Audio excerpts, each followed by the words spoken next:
도종환 시인의 4월 바다라는 시집이 있습니다. 30페이지와 31페이지에 보면 가을이 오면이라는 시가 있습니다. 가을이 오면 가을이 와서 들판을 은행잎처럼 노랗게 물들이면 나도 대지의 빛깔로 나를 물들이리라. 플라타너스 잎이 그러하듯 나도 내 영혼을 가을 하늘에 맡기리라. 가을이 오면 다시 연필로 시를 쓰리라.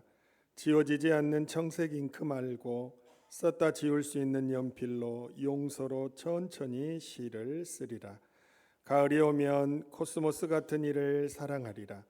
칸나같이 붉은이 말고 들꽃같이 연한 빛으로 가만히 나부끼는 이를 오래 사랑하리라. 한 알의 사과가 겸허히 익고 있으면 타는 햇살과 비바람에도 감사하리라. 사과나무처럼 잠시 눈을 감고 침묵하리라. 내 인생에 가을이 오면 이라는 시입니다. 시인은 설레이는 계절 가을이 오면 용서하겠다 다짐해요. 시인이기 때문에 용서의 시를 쓰면서 자기의 마음을 그렇게 사랑으로 채우겠다라는 것이죠. 그래서 가을에는 용서하고 사랑하고, 그리고 가을에는 이 모든 것들을 감사하겠다. 그래서 가을이 내 인생에 주어진다면 그렇게 살아가겠다 고백하고 있습니다. 어느덧 우리에게 가을이 찾아왔어요. 가을이 오면 만약에 하나님께서 내 인생에 다시 가을을 주신다면 이 가을을 어떻게 살아갈까 고민하면서 새로운 계절을 맞아야 하겠지요. 성도인 우리는 다시 찾아온 가을에 무엇을 해야 할까요? 이게 바로 오늘 여러분과 제가 함께 말씀을 나누면서 고민해야 할 문제입니다. 올가을엔 사랑할 거야. 가을의 소원입니다. 보통 청년들의 가장 큰 소원이지요. 성도인 우리에게는 어떤 소원이 있을까? 오늘 하나님의 말씀은 우리에게 경건을 훈련하고 경건의 사람이 되어야 한다 이렇게 말씀합니다. 디모데전서 4장 7절과 8절에서 이미 사도 바울은 기록했어요. 망령되고 허탄한 신화를 버리고 경건에 이르도록 내 자신을 연단하라. 육체의 연단은 약간의 유익이 있으나 경건은 범사에 유익하니 금생과 내생에 약속이 있느니라 말씀합니다. 우리가 육신적으로 하는 훈련이나 육신적으로 살아가는 일에도 좋은 것들이 있겠지만 경건의 훈련이야말로 우리가 현재 살고 있는 금생과 나중에 다가올 내생에 생명을 약속하는 가장 좋은 것이다 이렇게 말씀을 하고 있는 것입니다. 그래서 가을 열매를 맺는 계절에는 경건을 훈련하고 경건의 사람으로 변화되어 금생과 내생에 열매를 맺는 사람이 되어야 한다 말씀을 하는 것이죠. 오늘 디모데전서 마지막 부분 디모데전서 6장 3절에도 이렇게 말씀합니다. 누구든지 다른 교훈을 하며 바른 말 곧 우리 주 예수 그리스도의 말씀과 경건에 관한 교훈을 따르지 아니하면 말씀하죠. 경건에 관한 교훈을 따르라라고 말씀합니다. 특별히 오늘 우리가 읽었던 디모데전서 6장 말씀에는 경건이란 단어를 3번이나 연속해서 반복하고 있어요. 그 말은 하나님의 사람이 가야 할 길이 경건이라는 것을 알려주고 있는 것이죠. 내가 성도로 살아가는 전형적인 모습은 바로 경건한 사람임을 디모데전서를 마무리하는 순간에도 강조를 하고 있다라는 것입니다. 경건이란 무엇일까? 경건이란 유세베이아라는 헬라어를 합성어기 때문에 분해해서 보면 경건이란 하나님을 올바르게 경배하고 섬기는 것이다, 이렇게 말씀합니다. 조금 더 풀어서 말하자면 하나님이 보시기에 옳게 좋게 하나님을 공경하며 하나님의 뜻대로 사는 것이 경건입니다, 말씀하는 것이죠. 한마디로 줄이면 뭘까요? 경건이란 무엇입니까? 하나님의 뜻대로 사는 것이 경건입니다, 말씀이에요. 예배를 드리러 가는 것은 하나님의 뜻 맞습니까? 맞지요. 여러분들 하나님의 뜻을 따라 이 자리에 나왔잖아요. 경건한 사람이라고 말을 하고 있는 것입니다. 하나님의 뜻대로 산다는 것, 그것은 무엇을 구체적으로 말할까요? 디모데전서 6장 3절 말씀입니다. 누구든지 다른 교훈을 하며 바른 말 곧 우리 주 예수 그리스도의 말씀과 경건에 관한 교훈을 따르지 아니하면, 말씀하지요. 바른 말 곧 우리 주 예수 그리스도의 말씀, 그 경건한 말씀을 받아들여서 예수님처럼 살아가는 것이 뭐라는 거예요? 하나님의 뜻대로 사는 것이라고 말씀합니다. 하나님은 우리 눈에 보이지 않아요. 하나님은 영이시라 보이지 않지요. 하나님을 따라서 하나님의 뜻대로 살아간다는 것을 알 수가 없습니다. 그런데 우리 눈에 보이신 예수님이 이 땅에 오셔서 하나님 뜻대로 사는 것은 나와 같이 사는 것이다 라는 것을 보여주셨어요. 예수님처럼 사는 삶, 예수님은 어떤 삶을 살아갔을까요? 마태복음 26장 39절 말씀입니다. 조금 나아가사 얼굴을 땅에 대시고 엎드려 기도하여 이르시되 내 아버지여, 만일 할만하시거든 이 잔을 내게서 지나가게 하옵소서. 그러나 나의 원대로 마시옵고 아버지의 원대로 하옵소서 하시고 말씀합니다. 예수님은 어떤 삶을 사셨어요? 아버지의 뜻대로 되기를 원하는 삶을 살았는데, 아버지의 뜻은 뭘까요? 십자가를 지고 고난을 받아 죽는 거였어요. 그런데 예수님은 그렇게 하고 싶지 않았어요. 여러분들의 뜻은 뭐예요? 우리의 자녀들 건강하게 공부 잘하고 좋은 대학 가고 안정적인 직장 얻고 또 좋은 배우자 만나서 화목한 가정 이루고 살아가는 거죠. 그게 여러분의 뜻이고 부모의 뜻입니다. 하나님의 뜻은 뭘까요? 하나님의 뜻은 부모들의 뜻하고 똑같을까요? 그렇지 않습니다. 하나님은 우리의 자녀들이 믿음으로 잘 자라서 주님의 몸된 교회를 위해 좋은 일꾼이 되고 하나님 나라를 위해 헌신하는 일꾼이 되고, 그래서 하나님께서 주신 복을 따라 살아가는 그런 자녀들이 되기를 원하십니다. 하나님의 뜻은 편안하고 안락한 삶이 아닙니다. 하나님은 십자가를 지기를 원하십니다. 그 하나님의 뜻이에요. 그런데 예수님은 어떤 삶을 사셨어요? 하나님의 뜻대로 되기를 원하나이다. 하나님께서 십자가를 지시라면 지는 삶으로 내 인생이 변화되고 따라가기를 원합니다. 그렇게 고백한 것이죠. 우리가 오늘도 사도신경을 고백했어요. 근데 저는 사도신경을 고백할 때마다 참 아쉬운 부분이 있습니다. 사도신경은 우리가 예배를 드릴 때마다 고백하면서 우리의 신앙을 뒤돌아보는 것인데, 아쉽게 빼먹은 부분, 제가 볼 때 빼먹은 부분이 다음과 같아요. 예수님에 대한 신앙 고백 부분입니다. 나는 그의 유일하신 아들 우리 주 예수 그리스도를 믿습니다. 그는 성령으로 잉태되어 동정녀 마리아에게서 나시고 본디오 빌라도에게 고난을 받아 십자가에 못 박혀 죽으시고 라고 우리는 고백합니다. 근데 저는 동정녀 마리아에게 나시고와 본디오 빌라도에게라는 그 사이에 다음과 같은 신앙 고백을 넣었으면 좋겠어요. 근데 제가 한번 넣어서 해볼게요.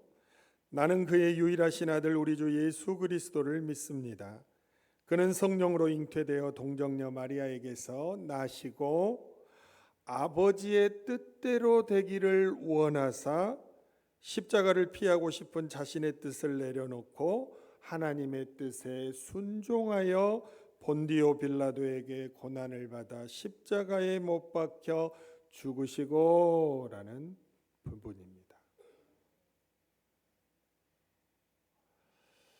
오늘 또 예배당에 나와서 예배를 드리면서 하나님의 뜻을 헤아리기보다는 자기의 뜻대로 해주시기를 바라는 성도들의 입장에서 볼 때 부담스러운 말씀이 될 수도 있겠지만 예배 때마다 사도신경을 더 바르게 고백한다면 우리의 삶이 얼마나 더 아름답게 변화될까를 생각할 때 아쉬운 거예요. 신앙 고백할 때마다 아버지의 뜻대로 되기를 원하사 십자가를 피하고 싶은 자신의 뜻을 내려놓고 하나님의 뜻에 순종하여 본디오 빌라도에게 고난을 받아 십자가에 못 박혀 죽으시고 나는 이런 고백이 되었으면 좋겠다라는 것이죠.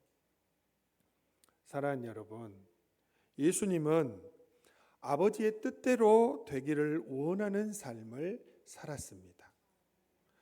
아버지의 뜻대로 되기를 원하사 십자가를 피하고 싶은 자신의 뜻을 내려놓고 하나님의 뜻에 순종하여 본디오 빌라도에게 고난을 받아 십자가에 못 박혀 죽으신 삶을 살았습니다. 편하고 쉽고 넓은 길로 가고 싶지요. 그것은 우리의 뜻입니다.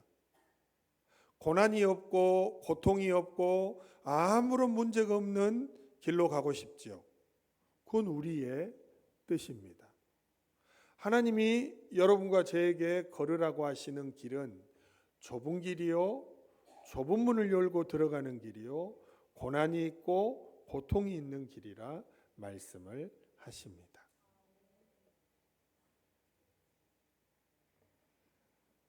예수님은 여러분과 저에게 모범이 되셨는데 어떤 삶을 사시면서 모범이 되셨어요? 아버지의 뜻대로 되는 삶, 십자가를 지고 따르는 삶, 그리고 여러분과 저에게 예수님께서 말씀하셨어요. 나를 따라와라. 나를 따라오려거든 자기를 부인하고 자기 십자가를 지고 나를 쫓을 것이니라. 믿습니까? 이게 바로 하나님의 뜻이라는 것이죠. 우리가 큐티하는 9월 1일 매일 성경 열왕기상 1장 1절에서부터 10절 말씀에 보면 아도니아 왕자에 대한 말씀이 나와요. 아도니아는 왕이 될 만한 충분한 자격을 갖춘 사람이었습니다. 그의 용모는 너무나 뛰어나서 이스라엘 전체 청년들 중에서 또는 남자들 중에서 가장 잘생기고 멋있는 사람이 왕의 위엄을 갖출 만큼 멋있는 사람이 아도니아였습니다. 열왕기상 1장 6절에 그는 압살롬 다음에 태어난 자요 용모가 심히 준수한 자라 말할 정도로 뛰어난 사람이었습니다. 현재 마다들의 위치에 있었습니다. 사람들이 보기에 뛰어난 용모를 가졌습니다. 그런데도 하나님은 그를 왕으로 선택하지 않았습니다. 왜 그랬을까요? 그는 경건하지 않았습니다. 그는 하나님의 뜻하고는 무관한 삶을 살았습니다. 열왕기상 1장 5절의 말씀입니다. 그때 학기세 아들 아도니아가 스스로 높여서 이르기를 내가 왕이 되리라 하고 자기를 위하여 병거와 기병과 호위병 50명을 준비하니 말씀합니다. 아도니아는 자기가 왕이 될 것이라고 하면서 후계자처럼 행세하고 다녔다라고 말씀합니다. 그래서 열왕기상 1장 9절 상반절 말씀에 보면 아도니아가 에느로겔 근방 소엘레바이 곁에서 양과 소와 살찐 송아지를 잡고 말씀해요. 소와 양과 살찐 송아지를 잡았다, 그 말은 하나님께 번제와 화목제를 드렸다 말씀입니다. 하나님께 예배하고 제사를 드리는 아주 경건한 사람처럼 느껴지지만 하나님의 뜻을 헤아리는 데 있어서는 전혀 관심이 없었습니다. 여러분, 하나님의 뜻은 뭐였을까요? 아도니아는 하나님의 뜻을 몰랐을까요? 아주 잘 알았습니다. 하나님은 그의 동생인 솔로몬을 왕으로 세우고자 뜻을 굳게 하셨습니다. 그러니까 자기는 왕이 될 사람이 아니에요. 그러나 아도니아는 예배도 드리고 경건한 사람처럼 보이고 하나님 앞에 늘 나아가는 사람처럼 보였지만 하나님의 뜻을 헤아려서 순종하는 데는 아무런 관심이 없었어요. 그러니까 하나님의 뜻하고는 무관하게 자기 자신 스스로가 왕인 채 했고 자기 자신 스스로가 왕이 되려 했고 많은 사람들과 추종자들을 불러서 잔치를 벌이는 일들을 행했다라고 성경은 말씀하고 있습니다. 여러분, 오늘날에도 우리가 신앙생활해요. 예배도 드리는 것 같고 겉에서 볼 때는 경건한 것 같기도 하고 그러나 진짜 경건하지 않은 성도가 많아요. 경건의 모양은 있으나 경건의 능력은 없는 자들이 많아요. 경건이란 예수님처럼 모든 것이 아버지의 뜻대로 되기를 원하나이다 라고 순종하며 사는 삶입니다. 나는 하기 싫어요. 나는 이 사람과 상대하기 싫어요. 그러나 하나님은 상대하고 교제하라고 말씀을 하세요. 그리고 오늘도 예배를 드리고 오늘도 기도를 하고 찬양을 해요. 그러나 하나님의 뜻에는 별로 관심이 없어요.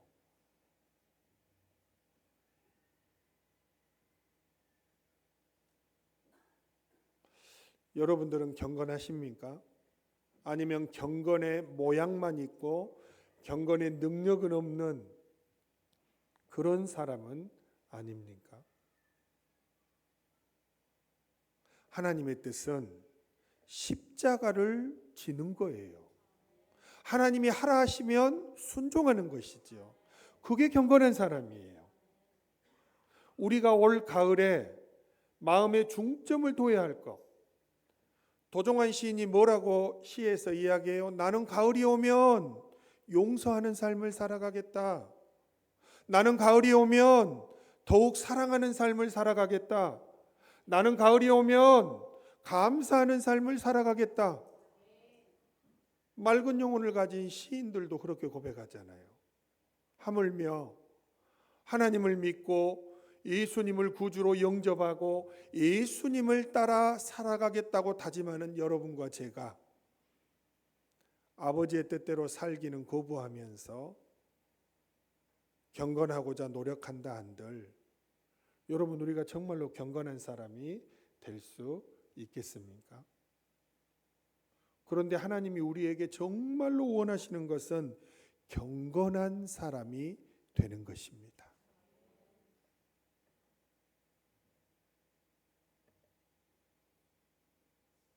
여러분, 만약에 아도니아가 정말로 하나님의 뜻에 관심이 있어서 아버지의 뜻에 순종하기를 원했다면 어떻게 했을까요?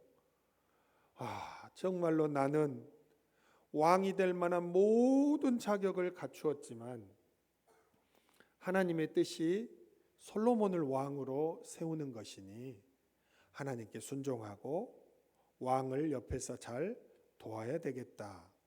이렇게 했겠죠. 가을이 되면 모든 교단마다 총회를 해요. 총회를 하면 부총회장을 선출합니다. 그 부총회장은 1년간 부총회장 기간을 거쳐 그 다음에는 우리 교단 또는 각 교단의 명실상부 최고의 수장인 총회장 자리에 오르게 됩니다. 목사가 8,000명이 넘는 교단에서 총회장이 된다는 것은 정말로 하늘의 별따기겠죠. 그리고 아무나 될 수 없는 자리일 것이고 정말로 누구나 가까이 갈 수 없는, 범접할 수 없는 자리임에는 분명합니다. 그런데 여러분, 내가 총회장이 되어야 한다라고 말씀하시는 목사님들이 너무 많으세요.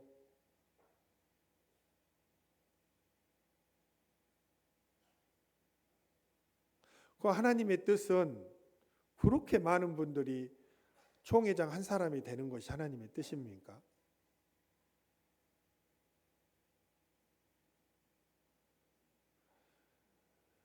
여러분, 우리가 목사로 살아가고 장로님으로 살아가고 권사님으로 살아가서 아버지의 뜻대로 되기를 따르는 사람이 아니라 정말로 아버지의 뜻을 따라 순종하면서 자기의 영광과 자기가 되고 싶어하는 자리를 내려놓을 수 있는 그 사람이 정말로 하나님의 뜻을 따라 순종하는 사람이라는 것입니다. 예수님처럼 하나님의 뜻에 순종하여 자기 영광을 내려놓고 십자가를 질 수 있는 경건의 가을이 되기를 간절히 바랍니다. 두 번째로 우리가 따라야 할 하나님의 뜻에는 무엇이 있을까요? 오늘 본문에 구체적으로 한 가지를 더 말씀하고 있지요. 디모데전서 6장 6절부터 8절까지의 말씀입니다. 그러나 자족하는 마음이 있으면 경건은 큰 이익이 되느니라. 우리가 세상에 아무것도 가지고 온 것이 없음에 또한 아무것도 가지고 가지 못하리니 우리가 먹을 것과 입을 것이 있은즉 족한 줄로 알 것이니라 말씀합니다. 여러분, 하나님의 뜻이 있는데 그게 뭐예요? 내가 가지고 있는 것으로 만족하고 자족하여 더욱 경건해지는 것이 하나님의 뜻이랍니다.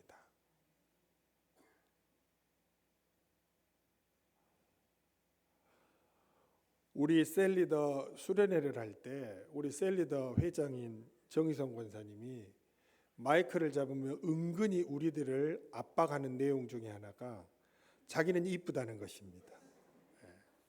만약에 이쁘다고 여기지 않으면 밥을 안 주겠다. 다음에는 좋은 음식점에를 안 데리고 가겠다. 계속 이야기를 했습니다. 목사의 눈으로 볼 때는 진짜 우리 셀리더들이 다 예쁘고 정말로 아름답고 귀합니다. 그렇지 않겠어요? 정말로 예쁘고 귀하고 그렇습니다. 하나님께서 우리에게 원하시는 것이 있어요. 현재 내가 가지고 있는 그것만으로도 뭐 하는 거예요? 만족하고 자족하고 감사하는 거예요. 그럴 때 우리의 경건이 더 강해지고 경건의 능력이 더 돋보이게 된다는 것입니다.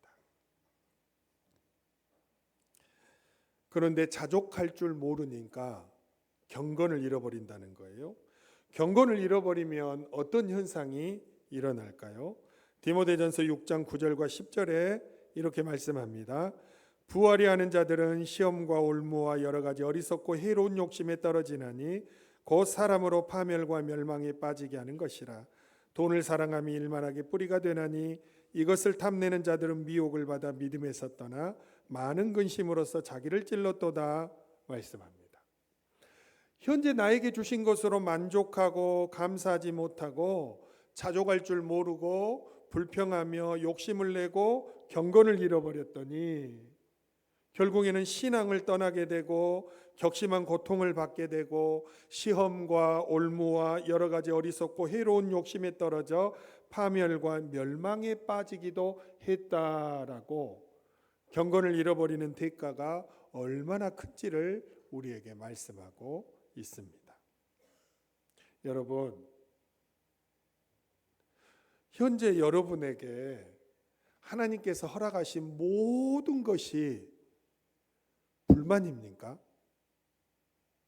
아니면 지금 이 정도로 준 것도 감사하지만 하나님께서 그냥 더 주시기를 원하십니까? 자족하는 신앙의 비결이 바로 거기에 있다라는 거예요. 내가 생각할 때에는 왠지 부족하고 더 원하는 것이 있는 것 같지만 하나님이 현재의 나를 보실 때는, 내 그릇의 크기를 보실 때에는 내가 이것을 감당할 수 있을 만큼을 하나님께서 재어 보실 때는 현재 지금 나에게 허락하신 것이 우리가 충분히 자족하고 만족하고 감사할 수 있을 만큼을 주셨다라는 것입니다. 왜 아멘 소리가 적어요? 충분히 감사할 수 있는 수준을 주셨다는 것입니다. 그런데 우리는 항상 사단과 마귀와 세상과 내 욕심의 소리에 끌려서 자족함을 잃어버려요. 창세기 2장 15절부터 17절에서 하나님은 에덴 동산을 만들어 아담과 하와를 거기에 살게 하셨어요. 하나님께서 아담과 하와에게 어떤 조건을 주셨냐면 그 아름답고 귀한 동산에 있는 모든 나무의 열매를 다 따먹게끔 그 열매들을 다 주셨어요. 그런데 동산 중앙에 있는 선악을 알게 하는 나무의 열매 이거 하나는 따먹지 말라고 했단 말이에요. 그럼 여러분 생각해 보세요.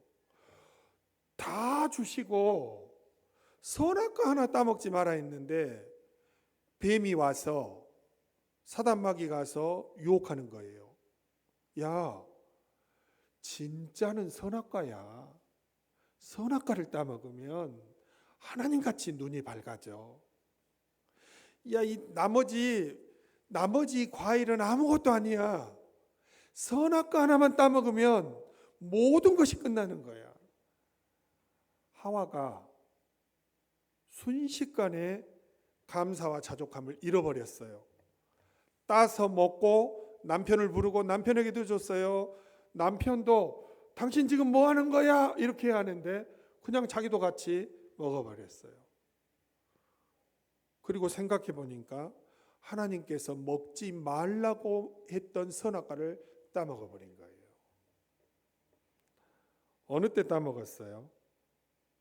뱀에게 유혹당해서, 사단마귀에게 유혹당해서 지금 가지고 있는 것만으로도 충분하고 감사하고 자족한데 선악과를 따먹어야 한다는 그 유혹에 넘어가서 경건을 빼앗겨 버렸어요. 그리고 에덴 동산을 영원히 빼앗겨 버리고 추방당하고 말았죠. 창세기 3장 6절 말씀에 뱀이 어떻게 유혹했는가 이렇게 성경은 기록해요. 여자가 그 나무를 본즉 먹음직도 하고 보암직도 하고 지혜롭게 할 만큼 탐스럽기도 한 나무인지라 여자가 그 열매를 따먹고 자기와 함께 있는 남편에게도 주매 그도 먹은지라 말씀합니다. 옛날에는 그냥 스쳐 지나갔던 선악과였는데 뱀의 유혹을 받고 보니까 계속 그 나무만 보아지는 거예요. 그러다가 따먹어 버렸어요. 옛날에는 신경도 안 쓰다가 누군가가 뭔가 좋은 것을 하나 들고 오면 계속해서 그것을 쳐다보는 거예요. 보암직도 하고 갖고 싶기도 하고 탐나기도 하고 자족하는 마음이 금세 사라져버리고 하나님 왜 나에게 이것밖에 안 주십니까? 왜 나 말고 저 사람은 더 많은 것을 누리고 있는 것 같이 보입니까? 왜 저 사람에게는 불공평하게 더 많은 것을 주시는 것처럼 느껴집니까? 순식간에 경건을 잃어버리고 자족하는 마음을 잃어버리고 감사하는 마음을 잃어버리고 마음을 빼앗겨 버립니다. 그리고는 에덴 동산을 아예 빼앗겨 버려요. 여러분, 이게 얼마나 어리석은 일입니까? 하나님이 뭘 원하세요? 하나님의 뜻이 뭐예요? 하나님은 우리에게 분복의 경계선을 지어주셨어요. 분복의 경계선이라는 것은 모든 것을 통합해 보면 다 비슷비슷한 형편을 주셨다 그 말이에요. 아내를 통해 김미경 강사의 이야기를 들었어요. 김미경 강사가 그런 말을 했다라고 아내가 말을 했어요. 사람들은 어느 집 첫째 아들이 서울대 갔다 그러면 우와, 뭔 복이냐, 도대체 무슨 복인데 서울대를 가냐, 이렇게 부러워하지만 그런 집 막내 아들이나 둘째 아들은 꼭 오토바이를 탄다고 이야기합니다. 첫째는 서울대를 갈 만큼 모범생인데 둘째나 셋째를 보면 날라리 같이 오토바이 타고 다니면서 부모의 속을 엄청나게 썩이는 아들이 꼭 그 안에는 하나 껴있다라는 거예요. 어라, 우리 아들들은 둘 다 착한데 그러면 꼭 남편이 바람기가 많다는 거예요. 어라, 우리 집 남편은 정말로 나밖에 모르는데 그러면 꼭 그 집에는 물질적으로 늘 빚이 따라다닌다는 거예요. 그러니까 우리가 뭔가를 집중해서 보면 야, 저 사람은 직장에서 잘 나가고 월급도 많이 받는데 도대체 무슨 복이냐 이렇게 이야기하지만 꼭 그 집 마누라는 카드를 사정없이 긁고 다녀요. 대중이 없어. 그러니까 항상 1,000만 원을 벌어다 줘도 다 긁어. 모두가 그런다는 게 아니라 어느 하나만 보고 그 집은 복을 받았다, 도대체 무슨 복을 받았는데 저렇게 행복하냐, 이게 아니라는 거예요. 다 합쳐서 보면 도찐개찐이라 그 말이에요. 다 자기 형편에 누리는 복이 있고 또 누리지 못하는 복이 있고 모든 것을 종합해서 보면 이 사람이나 저 사람이나 그 사람이나 다 똑같다라는 거예요. 그러니까 비교하고 낙심하고 하지 말라라는 것입니다. 아니, 하나님의 말씀과 똑같지 않습니까? 오늘 하나님께서 우리에게 말씀하세요. 하나님의 뜻이 어디가 있어요? 하나님의 뜻은 하나님이 현재 여러분에게 주신 모든 것을 감사하라는 거예요. 자족하라는 거예요. 만족하라는 거예요. 그리고 더 경건해지라는 거예요. 그게 하나님의 뜻이라는 거예요. 그러니까 오늘도 예배 끝나고 나가면 애진간이 좀 남편 째다보라 그 말이에요. 아이, 그 정도 남편이면 됐지. 아이, 어느 정도, 그 정도 아내면 됐지. 뭐 도대체 어느 정도 아내를 원하십니까? 아이, 그 정도 자녀면 됐지. 도대체 어느 정도를 원하고, 뭐 오토바이 타는 자녀를 원하십니까? 아이, 공부는 자기 닮아서 못하는 거니까 절대 그런 거 갖고 불평하지 마세요. 저 봐요, 얼마나 자유로운가. 저는 우리 딸들 뭐 공부 잘하는 못하네 절대 별로 뭐라 하지 않습니다. 왜? 나를 닮았으니까. 나를 닮았다고요. 제 아내를 닮았으면 훨씬 수학도 잘하고 과학도 잘하고 공부를 잘했을 텐데 나를 닮았다고요. 그러니까 저는 아무 말도 하지 않아요. 자유로워요. 뭐 학원 가라? 학원 가면 저는 그런 말 잘하지 않아요. 왜요? 나를 닮았잖아요. 자유하시라니까요. 그러나 우리 자녀에게 절대로 포기시키면 안 되는 게 있어요. 항상 자기의 부모님에 대해 감사하고 자기가 현재 처해 있는 가정에 감사하고 자족하고 만족하고 그리고 하나님의 뜻을 따라 십자가를 지기 위해 신앙생활 잘하고, 왜 이런 것은 포기하면 안 돼요. 아이들이 듣기 싫어해도 자꾸 말해주고 이야기해주고 해야 하는 거죠. 그러나 다른 것은 늘 감사하고 자족할 수 있는 마음으로 살아갈 때 경건을 잃어버리지 않아요. 아담과 하와가 경건을 잃어버리니까, 자족함을 잃어버리니까 뭐를 잃어버렸어요? 에덴 동산을 전부 다 잃어버렸다니까요. 얼마나 큰 손해입니까? 사랑하는 여러분, 가을이 왔어요. 가을을 바라보면 시에서 나오는 내용처럼 막 너무 마음이 설레이고 하나님의 사랑이 느껴지고, 가을에는 더 멋지고 아름다운 사람이 되고픈 그런 마음들이 막 커져가잖아요.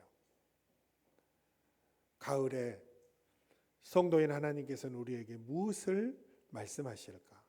다시 한번 곰곰이 생각해보고, 이 가을을 맞이하면서 저나 여러분이나 우리 모두가 다 하나님의 뜻을 따라 예수님처럼 십자가를 지는 삶을 따라가고, 자기에게 주신 것을 자족하면서 더욱 경건해질 수 있는 그런 경건의 열매를 많이 맺으시는 여러분과 저의 가을이 되시기를 다시 한번 간절히 축복합니다.